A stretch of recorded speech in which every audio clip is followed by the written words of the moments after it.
Well, we're standing in the chapel of St. John, which the brothers occupied from 1706 till 1771. It became the centre of the Institute. It was de La Salle's choice to come to Rouen because of the difficulties he'd encountered first in Reims and then subsequently in Paris. The chapel floor, actually, which I'm standing, is a false ceiling put in from below, but the shape of the chapel is pretty much as you can see it here today. We're looking towards the sanctuary, where de La Salle would have said Mass many times for the brothers, for the boarders, for all the people who came here to Mass.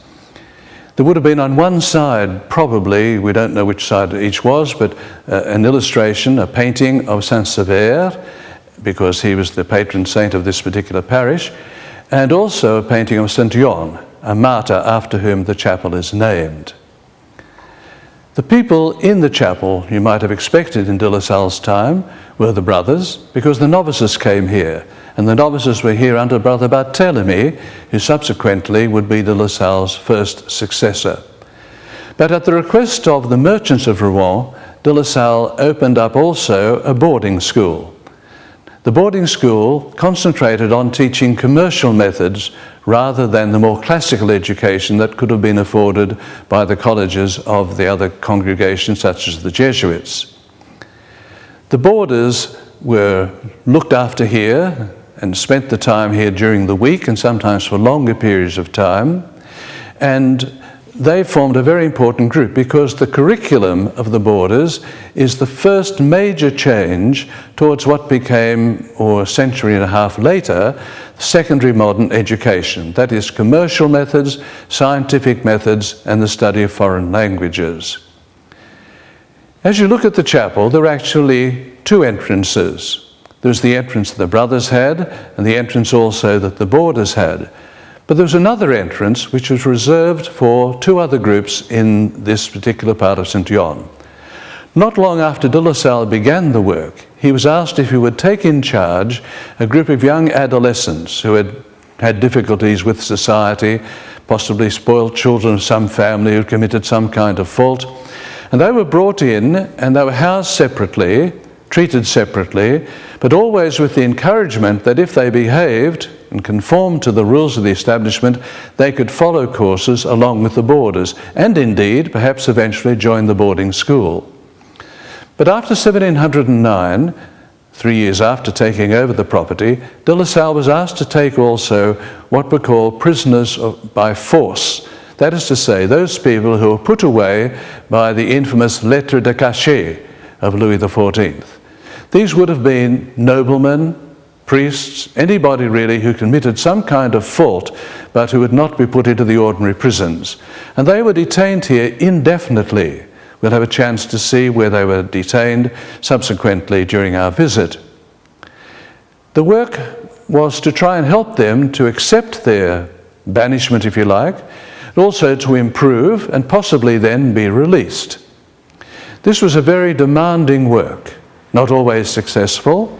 In the history of St. John, we have examples of inspections being made by the Archbishop, who'd invited de La Salle first of all, Archbishop Colbert, of course, of the Reims family, would have known de La Salle quite well, and also by the head of the Parlement of Normandy, Monsieur Poincaré.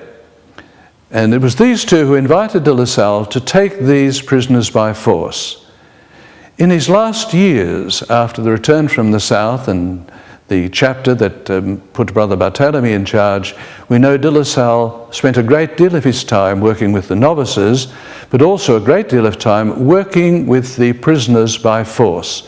These poor individuals put away indefinitely, trying to improve them, trying to get them to accept their lot. And according to his biographer Blain, he was very, very successful. I've just come down the steps into the dungeons of St. John. Yes, dungeons. Because remember that after 1709, de La Salle was asked to take and look after people who were put away by the infamous lettre de cachet.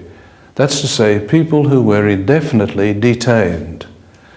These people came from different ranks in society, but usually from the upper levels of society. They included noble people, we know, we know they included also some priests. They were detained indefinitely. I think when we think about what that meant, you can see that they would not have enjoyed this imprisonment very much.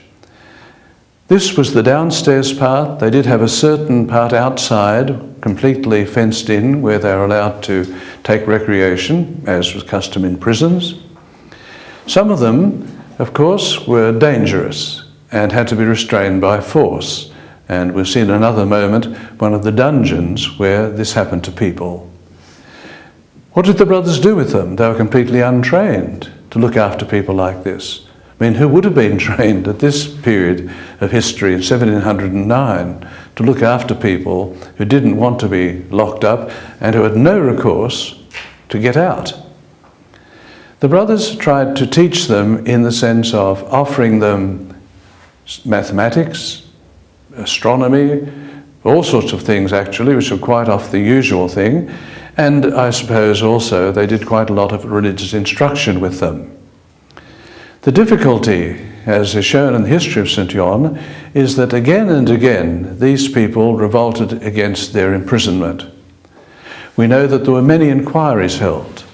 The very first one held round about a year after the first people were detained here, and the Archbishop himself and Monsieur Poincaré both came to find out what the difficulties were. According to the official account in St. John, the difficulties were not with the prisoners, but with the brothers, who were very poorly fed because nobody was paying for them. These people were put away, but there was no extra provision of money made to buy provisions and things like this. Later, we're going to find in the history of St. John that some of these people had their own money, and in that sense could buy things and have things sent in from the outside. This maison de force, or dungeon as we call it, was an important part in de La Salle's life because the local parish priest at Saint-Sever was very jealous of his rights as a parish priest, and he insisted that everybody here come to the ceremonies on Sunday and on important feasts. De La Salle, of course, could not allow this. Indeed, the authorities who'd put these people here would not allow it. But his pettiness of mind and his determination to win his way was such that in the very, very weeks that de La Salle lay dying, the parish priest took a complaint, and de La Salle was momentarily suspended from being able to say Mass because of this particular situation. I'm standing in one of the cells which also formed part of this below ground part of the dungeons of St. John. It may surprise you to think that there were actually cells. But as I stand here in a little area about 2 meters by 2 meters, I can see where the doors have been taken off, but where the iron bars that once contained the door still remain. And we know that in some of the cells there would have been chains. And it appears that this became necessary after people were allowed to buy their own things and bring things in. Undoubtedly, people at times would bring in something and perhaps get drunk and become violent. And so these cells were used for restraint. This wasn't the usual place where people lived. They didn't live here, they were restrained here. But the whole area of this downstairs, this whole dungeon area, was assigned in various ways. The fact that there were actually 5 or 6 of these cells seems to indicate that they became necessary in the history of St. John. In the various investigations that go in the history of St. John, we hear about complaints, we hear about people coming and taking information and so on like that. But in general, the support given by the authorities to the brothers' work here at St. John was very important.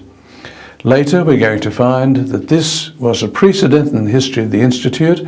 We're going to find, for example, in the 1830s in Paris till 1848, the brothers undertook work in all the prisons of Paris, a continuation of the work launched here first at St. John.